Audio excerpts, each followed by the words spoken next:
Jumpa lagi di Gus Mawara Channel. Jangan lupa subscribe bagi Anda yang belum subscribe agar tidak ketinggalan info channel ini.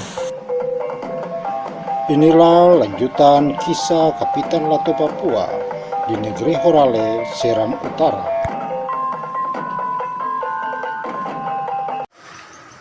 Masyarakat negeri Horale pada zaman dahulu adalah orang-orang yang senang mengembara di hutan mengelilingi Pulau Seram, Maluku. Mereka terasa begitu menyatu dengan alamnya. Dalam bahasa Horale, mereka menyebutnya Malihu Nusa. Artinya, kami mengelilingi pulau. Hal semacam ini merupakan suatu prestise atau kebanggaan tersendiri di masa itu. Sebab pada zaman dahulu di daerah Seram tidak sembarang orang bisa melintasi hutan masuk ke wilayah petuanan kelompok masyarakat tertentu tanpa alasan yang jelas, dan apabila tidak dikenal di wilayah tersebut, akibatnya bisa dibunuh. Di sisi yang lain, Kapitan Lato Papua yang telah diterima secara adat sebagai bagian dari masyarakat negeri Horale dan menikah dengan perempuan Horale, dia pun mulai dengan petualangan barunya bersama orang-orang Horale di hutan Pulau Seram. Suatu hari, ketika beberapa orang Horale berada di hutan pegunungan Lumute, Seram Utara, dari kejauhan mereka mendengar suara orang bercakap-cakap. Kapitan Kolohoi melangkah cepat mencari tahu sumber suara tersebut, dan tidak membutuhkan waktu lama ia menemukannya. Ternyata ada sekelompok orang terdiri dari orang dewasa dan anak-anak bersembunyi di dalam lubang gua batu. Sepertinya mereka menghindar dari sesuatu bahaya.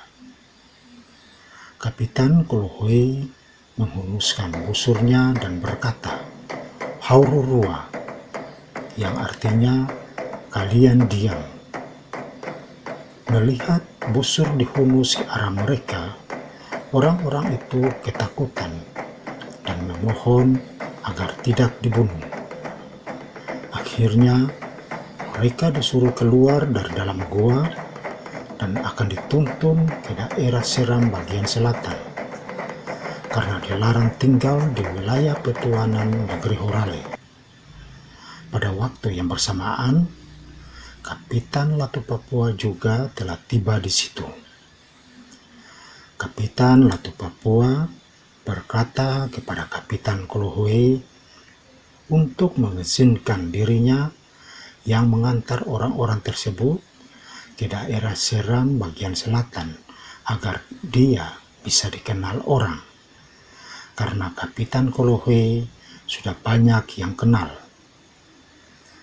Permintaan itu diterima oleh Kapitan Kolohoi dengan syarat keturunan laki-laki dari Kapitan Lato Papua tidak boleh menikahi perempuan marga Kolohoi dari keturunan kapitan.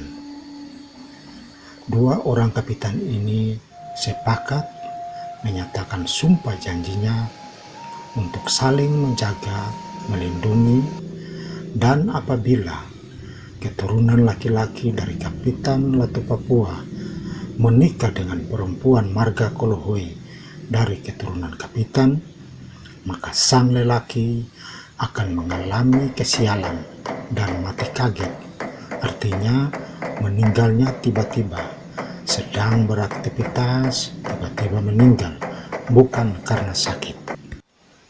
Kapitan Kolohoi memberi petunjuk kepada Kapitan Lato Papua sebelum mengantar orang-orang tadi ke bagian selatan Pulau Seram, yaitu berjalan hingga tiba di air Tone atau Kali Tone, kemudian naik melewati area gunung, berjalan terus hingga dari kejauhan terlihat kampung Sepa dan Tamilo.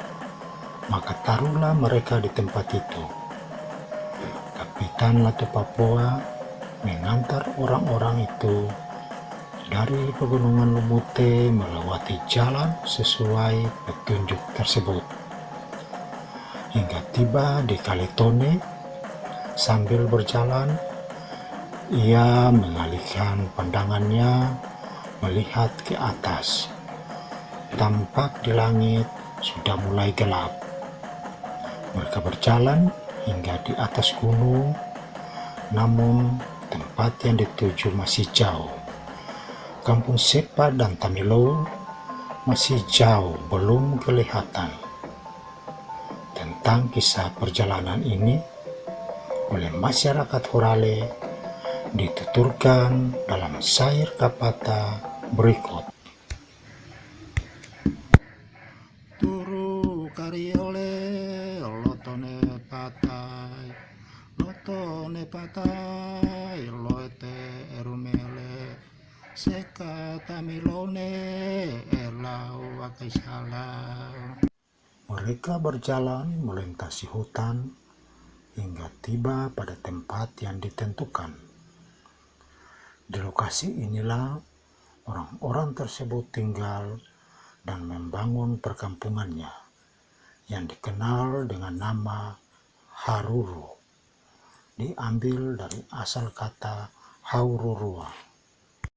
Seiring waktu berjalan, anak-anak Kapitan Latu Papua telah tumbuh dewasa dan tiba masanya untuk menikah.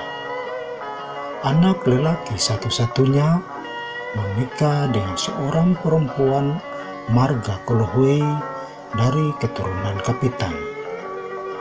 Rupanya sang ayah lalai atau lupa terhadap sumpah janjinya yang dibuat bersama kapitan Kolohui dulu. Pernikahan baru saja selesai beberapa hari. Suasana kebahagiaan masih hangat bagi keluarga baru ini. Namun dalam sekejap, kebahagiaan itu berubah menjadi kesedihan. Sang suami yang adalah putra Kapitan Latu Papua kena musibah saat berburu di hutan. Ia memanjat pohon hendak memanah kusu atau kuskus. Tiba-tiba dahan pohon yang diinjaknya patah, lalu ia jatuh dari atas pohon dan meninggal. Kejadian ini membuat Kapitan Latu Papua sangat terpukul. Ia sangat menyesal telah melanggar sumpahnya dan sedih kehilangan putra satu-satunya. Akhirnya ia pergi tinggalkan negeri Horale entah kemana.